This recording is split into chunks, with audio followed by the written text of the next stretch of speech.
नमस्कार मित्रांनो दिव्यांग व्यक्तींसाठी जे टूलकिट गव्हर्नमेंटकडनं म्हणजे महाराष्ट्र शासनाकडून मिळणार आहे, तर त्यासाठी एक अर्ज करायचा आहे किंवा तो अर्ज कसा भरायचा, तो अर्ज कसा फिल करायचा, याच्यावर हा व्हिडिओ खूप महत्त्वपूर्ण आहे. आपल्या चॅनलवर जर कोणी नवीन आले असणार तर आपल्या चॅनलला सबस्क्राईब करा आणि तसेच ऑल या बटनाला क्लिक केल्याशिवाय राहू नका. असेच महत्त्वपूर्ण माहितीसह अपडेट तुम्हाला मिळत राहते. तर चला मित्रांनो, तो अर्ज जो तुम्हाला अर्ज करायचा आहे, तुम्हाला टूलकिट मिळवण्यासाठी जे 15,000 अर्थसहाय्य मिळणार आहे महाराष्ट्र शासनाकडून, तर त्यासाठी तुम्हाला तो अर्ज कसा फिल करायचा याची संपूर्ण डिटेल आपण आज पाहूया. तर चला व्हिडिओकडे वळूयात. तर मित्रांनो, तुमच्या समोर मी अर्जाचा नमुना दाखवतोय. हा अर्ज कसा फिल करायचा मी A to Z माहिती सांगणार आहे. नीट पहा स्क्रीनकडे. दिव्यांग व्यक्तींना स्वयंरोजगार सामग्री टूलकिट घेण्यासाठी वित्तीय सहाय्य योजनेचा हा अर्ज आहे. हा तुम्हाला दिव्यांग समक्षीकरण अधिकारी यांना तो अर्ज तुम्हाला करायचा आहे. इथं तुम्हाला जिल्ह्याचं नाव टाकायचे, तुम्ही ज्या जिल्ह्यात राहत असणार ते नाव इथं फिल करा. त्याचबरोबर विषय ऑटोमॅटिक राहील तिथंच अर्जावरच, की दिव्यांग व्यक्तींना स्वयंरोजगारासाठी साधन सामग्री म्हणजे टूलकिट घेण्यासाठी आर्थिक अर्थसहाय्यासाठी हा अर्ज आपण करत आहोत. आता इथं लिहिलेलं राहील की मी खालील नमूद केलेल्या माहितीच्या आधारे स्वयंरोजगार सुरू करण्यासाठी टूलकिट घेण्यासाठी आर्थिक सहाय्य मिळावे म्हणून ही मी तुम्हाला विनंती करत आहे. आता इथं तुम्हाला अर्जदाराची जी वैयक्तिक माहिती ती तुम्हाला इथं फिल करायची आहे. म्हणजेच तुम्हाला अर्जदाराचे जे पूर्ण नाव आहे ते इथं तुम्हाला मराठीत व इंग्रजीत पूर्ण लिहायचं आहे. लक्षात घ्या, इथं तुम्हाला मराठीमध्ये व तसेच इंग्रजीमध्ये पूर्ण नाव लिहायचं आहे. 2 नंबर आहे तुमचा पत्ता. इथं तुम्हाला गावाचे नाव लिहायचं आहे. इथं तुम्हाला तालुका, इथं तुम्हाला जिल्हा, तुम्ही ज्या जिल्ह्यात राहतात ज्या तालुक्यात राहतात ते, आणि तुमच्या गावाचा जो पिनकोड असेल तो इथं तुम्हाला फिल करायचा आहे. त्याचबरोबर तुमची आधार कार्डवर जी जन्मतारीख असेल, पण तुमची आधार कार्डवर जन्मतारीख ही तुमचे UIDIचे कार्ड आहे, युनिक डिझेबिलिटी सर्टिफिकेट, त्यावर जी असेल ती तुम्हाला इथं ती जन्मतारीख इथं फिल करायची आहे. त्याचबरोबर तुम्हाला तुमचे वय देखील इथं फिल करायचे. तुमच्या जन्मतारखेप्रमाणे तुम्हाला इथं तुमचे वय फिल करणे गरजेचे आहे. मित्रांनो, फॉर्म भरताना खाडाखोड करू नका. काही शंका असतील तर तुम्ही कमेंट्स बॉक्समध्ये कमेंट्स करा. मी तुम्हाला 100% तुमच्या शंकांचे निरसन करण्याचा प्रयत्न करणार आहे. आता 5वा पॉईंट बघणार आहोत आपण. मोबाईल क्रमांक जो तुमच्या आधारला लिंक असेल तो मोबाईल क्रमांक इथं फिल करा. मोबाईल क्रमांक अचूक फिल करा, कारण त्याच्यावर तुम्हाला टेक्स्ट मेसेज येतील. तुमच्या योजनेचा लाभ तुम्हाला कुठपर्यंत तुमची प्रोसेस काय झाली याचे तुम्हाला मेसेज येत राहणार आहेत. 6वा आहे तुमचा ईमेल ID. तुमच्या मोबाईलमध्ये जो तुम्ही कायमस्वरूपी ईमेल ID वापरत असणार तो ईमेल ID इथं फिल करायचा आहे.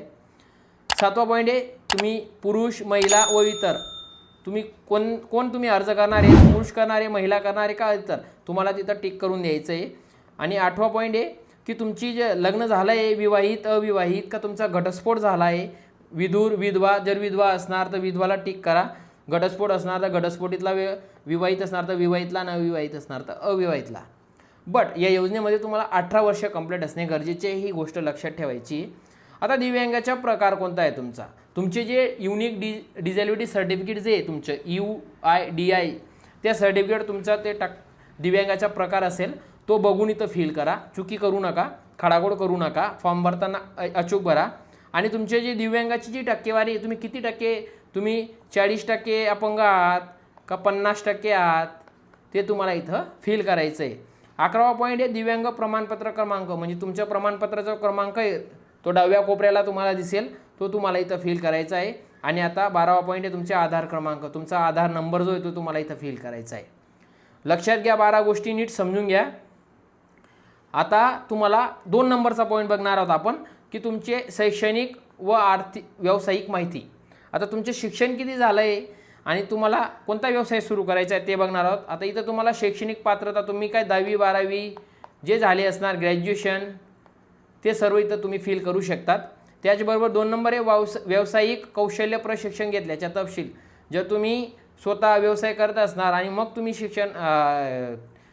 स्वतः व्यवसाय करत असणार आणि मग तुम्ही आणखी नवीन तुमच्या उद्योग ग्रोथ करण्यासाठी तुम्ही लोन घेत असाल तर तिथं तुमच्या उद्योगाचं नाव तुम्हाला फिल करायचं आहे.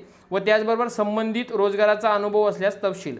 जर तुम्ही कुठं कामाला असणार तर तुमचा तुम्ही जो रोजगार, तुम्ही जे काम करत असणार तर त्याचा तुम्हाला जर अनुभव असेल तर त्याचा तपशील देखील तुम्हाला इथं फिल करायचा आहे, तुम्ही जिथं काम करत असणार तिथला. आता 3रा पॉईंट आहे प्रस्तावित व्यवसाय व रोजगाराची माहिती. आता त्याच्यातला पहिला पॉईंट आहे प्रस्तावित व्यवसायाचे नाव, तुम्हाला कोणता व्यवसाय सुरू करायचा आहे, तुम्ही जे आता 15,000 रुपये जे लोन घेताय, म्हणजे सॉरी तुम्ही 15,000 रुपये जे तुम्ही आता अर्थसहाय्य घेताय ते तुम्हाला कोणत्या व्यवसायासाठी लागणार आहे ते इथं फिल करायचं आहे. दुसरा आहे व्यवसायाचे स्वरूप, तुमचे किराणा दुकान आहे का, हस्तकला आहे का, शिवणकाम आहे का, संगणक सेवा आहे का, सायबर कॅफे वगैरे आहे का, इत्यादी असे अनेक प्रकारचे जे व्यवसाय असतील ते तुम्हाला इथं तुम्हाला फिल करायचं आहे. व्यवसाय सुरू करण्यासाठी लागणारा अंदाजे खर्च देखील तुम्हाला इथं टाकायचे आहे. समजून घ्या तुम्ही सायबर कॅफे टाकत असणार, तुम्हाला जर 50,000 खर्च येत असेल तर तुम्हाला इथं 50,000 फिल करायचं आहे. म्हणजे जेवढा खर्च तुम्हाला लागत असेल तेवढं तिथं तुम्हाला फिल करायचं आहे. व्यवसाय सुरू करण्यासाठी लागणारी साधने व उपकरणे यांचा तपशील, इथं तुम्हाला तुमचा व्यवसाय सुरू करण्यासाठी तुम्हाला काय काय लागणार आहे, तुम्हाला कॉम्प्युटर लागणार आहे, PC लागणार आहे, शिलाई मशीन लागणार आहे, इथं सर्व डिटेल तुम्हाला फिल करायची. 5वा पॉईंट आहे व्यवसाय सुरू करण्याचे ठिकाण, तुम्ही तुमचा व्यवसाय जो आहे तो कुठं सुरू करणार आहेत त्या व्यवसायाचे ठिकाण, त्या जागेचं ठिकाण इथं तुम्हाला फिल करायचं आहे. जागा स्वतःची भाड्याने असेल इतर असेल ते देखील तुम्हाला करायचं आहे. जर स्वतःची असेल तर इथं तुम्हाला स्वतःची लिहून फिल करायचं, जर भाड्याने असेल तर भाड्याने असं तुम्हाला फिल करून द्यायचं आहे. आता ह्या फॉर्म भरणार तेव्हा तुम्हाला या फॉर्मसोबत डॉक्युमेंट्स जोडायचे आहेत. आता ते कोणकोणते डॉक्युमेंट्स आहेत त्याची एक थोडक्यात माहिती घेणार आहोत आपण. आता त्याच्यात पहिलं हे तुम्हाला आधार संलग्न वैध वैश्विक ओळखपत्र म्हणजेच UIDAI दिव्यांगत्व प्रमाणपत्र, म्हणजे तुम्हाला UIDAIचे जे प्रमाणपत्र आहे तुमच्याकडे असलेलं ऑनलाईन ते तुम्हाला इथं जोडायचं आहे. दुसरं आहे तुम्हाला आधार कार्ड, तुम्हाला आधार कार्ड देखील इथं फिल करायचं आहे. तिसरा पॉईंट आहे रहिवासी दाखला किंवा तुम्ही अधिवास प्रमाणपत्र देऊ शकतात, म्हणजे डोमासाईल देऊ शकतात. तुमच्याकडे जर डोमासाईल नसेल तर तुम्ही महाई सेवा केंद्रावर जाऊन डोमिसाईल काढू शकता. आता चौथा आहे प्रशिक्षण प्रमाणपत्र, तुम्हाला जे प्रशिक्षण घेण्यात येणार आहे त्याचे प्रमाणपत्र देखील जोडायचं आहे. 5वं आहे पासपोर्ट साईज फोटो 2, तुमच्याकडे पासपोर्ट साईज फोटो 2 असणे गरजेचं आहे. 6वं आहे टूलकिट खरेदी केल्याचा पुरावा, तुम्ही टूलकिट जे खरेदी करणार आहेत त्याचा तुम्हाला पुरावा देखील द्यायचा आहे. आणि 7वं आहे आधार संलग्न बँकेचा तपशील, म्हणजे पासबुकची तुम्हाला बँक पासबुक असेल त्याची एक प्रत, छायांकित प्रत देखील तुम्हाला तिथं जोडायची. अशा प्रकारे एवढे 7 डॉक्युमेंट्स तुम्हाला तिथं जोडणे अनिवार्य आहे. एवढे 7 डॉक्युमेंट्स तुम्ही जोडावे तुम्हाला लागणार आहेत तुमच्या फॉर्मसवर. आता 5वा क्लिक पॉईंट आहे तुम्हाला अर्जदाराची घोषणा. आता अर्जदाराची घोषणा काय आहे ती नीट ऐकून घ्या. मी खाली सही करणारा किंवा करणारी अर्जदार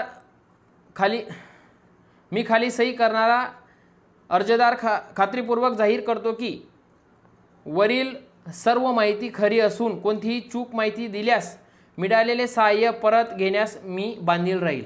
म्हणजे तुम्हाला एक घोषणा म्हणजे अर्जदाराची एक प्रतिज्ञापत्र लिहून द्यायचं आहे की तुम्ही जर चुकीच्या पद्धतीने तो पैसा ते अर्थसहाय्य घेत असणार तर तुम्हाला ते परत करण्याचा देखील आपण बांधील राहणार आहोत. त्यासाठी इथं तुमचं ठिकाण वगैरे टाकायचे आहे तुम्हाला, तुम्ही जिथं राहतात ते ठिकाण इथं फिल करा, तुमच्या ज्या तारखेचा अर्ज येईल तो दिनांक फिल करा, अर्जदाराची सही इथं करायची आहे किंवा अंगठा असेल तर अंगठा देखील तुम्ही इथं ठेवू शकता. आणि हे खालचं जे आहे ते कार्यालयीन कामासाठी, अर्जदाराचा क्रमांक वगैरे जे आहे ते सर्व कार्यालयाच्या कामासाठी. अशा प्रकारे जो अर्ज आहे हा तुम्हाला फिल करायचा आहे, तो अर्ज फिल करून तुम्हाला तो तिथं जमा करायचा आहे. अशा प्रकारे महत्त्वपूर्ण अपडेट मिळवण्यासाठी आपल्या चॅनलला सबस्क्राईब करा व तसेच बेल आयकॉनला क्लिक करायला विसरू नका. जय हिंद, जय महाराष्ट्र, वंदे मातरम.